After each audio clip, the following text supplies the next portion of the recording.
Kirchhoff का नियम का खोज किरचॉफ ने सन 1842 ईस्वी में किया था। इस किरचॉफ के नियम के द्वारा जटिल परिपथ में हम धारा का मान ज्ञात कर सकते हैं।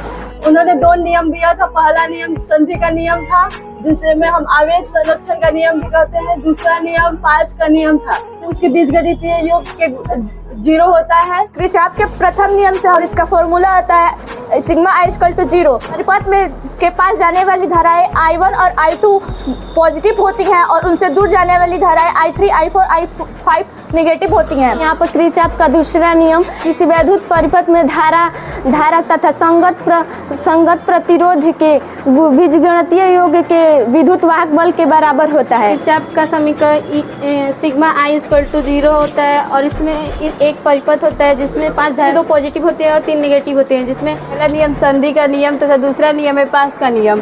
पहले नियम को आवेश संरक्षण का नियम भी कहते हैं, दूसरे नियम को ऊर्जा संरक्षण का नियम भी कहते हैं।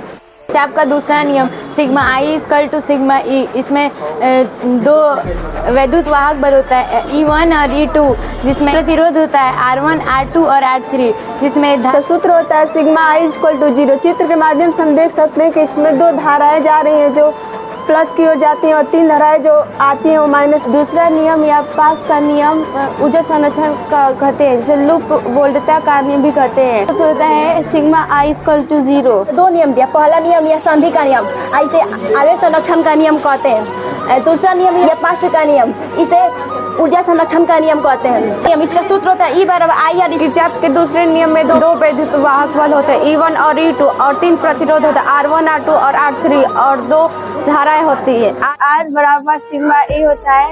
इसमें 2 जटिल परिपथ में धारा के लिए किया गया है। इसका 2 प्रकार होता है। इसमें 2 धारा धनात्मक होते हैं और 3 धारात्मक और ऋणात्मक होते हैं।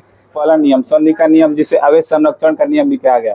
दूसरा नियम पास का नियम, जो लूप वोल्टता का नियम या ऊर्जा संरक्षण का नियम कहा ये थे। पहला I1 और I2, I3, I4, I5।